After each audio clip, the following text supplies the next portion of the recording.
this process. Well, again, how can ninth graders be so easily convinced? You know, a famous man named Lenin once said, take away a people's heritage and they're easily persuaded. Easily persuaded. So the very first subject that fell was history. The National History Standards tells us one of the most common problems is the compulsion students feel to find the one right answer. Or worse yet, they rush to closure reporting back as self-evident truths the facts or conclusions presented in the text or document. Now think about that for a minute. What would our founders say to this? You know, those are the guys who talked about self-evident truth. This is the worst problem a child could have, reporting back as self-evident truths. You see, the principles of the Declaration of Independence stand in the way of this entire agenda, so it must be eradicated. You know those 7 principles of the Declaration, don't you, all by heart? National sovereignty, natural law, self-evident truth. All men are created equal. By the way, he didn't mean the gender, he meant mankind, both male and female. Creator-given unalienable rights that included life, liberty, and the pursuit of happiness or property. Government's purpose to secure these rights. And finally, popular sovereignty, the consent of the governed. These are the principles that stand in the way of sustainable development.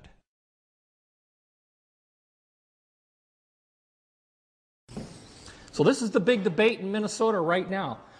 Because of the 30,000 strong Maple River Education Coalition, we have now been the only state to repeal the Goals 2000 curriculum.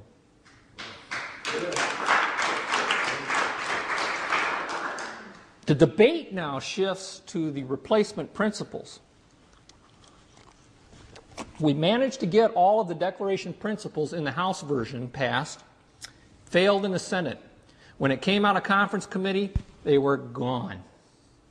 When the chairman of the Joint Committee was asked why they weren't there, here was his response.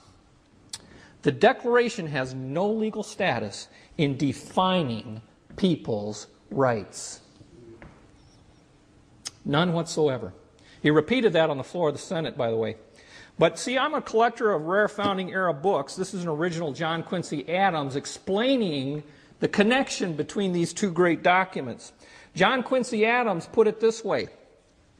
He said that the virtues which had been infused into the Constitution of the United States was no other than the concretion of those abstract principles which had been first proclaimed in the Declaration of Independence, namely the self-evident truths of the natural and unalienable rights of man, and the dissolvent sovereignty of the people, always subordinate to a rule of right and wrong and always responsible to the supreme ruler of the universe for the rightful exercise of that sovereign power. He went on to say, this was the platform upon which the Constitution of the United States has been erected. Its virtues, its republican character consisted in its conformity to the principles proclaimed in the Declaration of Independence. Folks, we celebrate the birthday of this nation on July 4th, not August 7th. That's because the Constitution was the working papers that put in place the principles contained in the Declaration. This document was written only in order to form a more perfect union. Without the Declaration, it's meaningless, or can be made to mean whatever you want it to mean. And that's what they're doing through the education system. They are shaping our thinking by doctoring up the Declaration principles. This is a 4th grade book that explains a critical thinking question. By the way, what does critical thinking mean if there is no self-evident truth? We assume it means learning to discern the truth. But if self-evident truth doesn't exist, it becomes a tool for shaping thought. And here's an example. Well, this is the teacher's guide that tells us that this section describes it as thinking that is focused on deciding what to believe and what to do.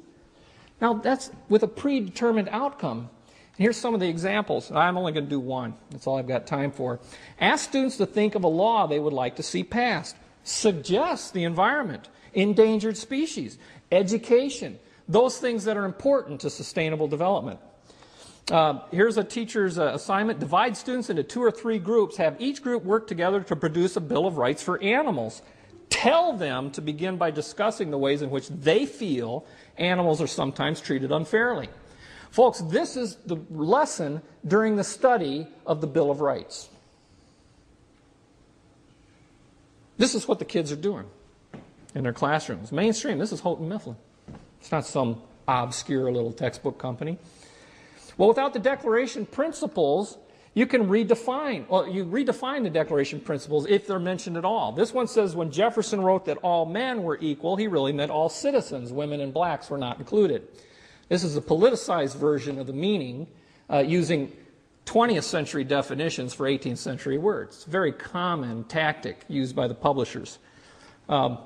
Without the Declaration, what is the philosophy of our government? Well, according to the textbook, Enlightenment thinkers in the American colonies were excited. Here they were, the first people in history to have a chance to create an entirely new government based on Enlightenment principles. That, by the way, was the principles that founded the failed French Revolution. It is not the foundation principles of our document. Well, what evidence do they give you? They tell you that a study was done of 15,000 political writings published in America, and a tally was taken, and they found out that the most quoted source was French philosopher Baron de Montesquieu, then David Hume and John Locke. The problem was I knew this was wrong, so I got the original study published in this book, and they actually show that Blackstone was number 2 at 7.9%. Now, why did they censor out Blackstone? Well, because Blackstone is the author of the commentaries on the laws of England, and he was the one who gave us the phrase, the laws of nature in nature's God, contained in the Declaration. He defined the law of nature this way. This will of his maker is called the law of nature. This law of nature, dictated by God himself, is of course superior in obligation to any other. It is binding over all the globe and all countries and at all times. No human laws are of any validity if contrary to this. Of course, we have to censor that, don't we? Because this is a violation, obviously, of separation of church and state, which, you know, doesn't show up in our Constitution. It is in Article 58 of the ex-Soviet Constitution. The study goes on to tell us, though, that the Bible was quoted 34% of the time, more than 4 times Montesquieu. That was just censored out, and the assumption then was left with, well, we must be based on the Enlightenment.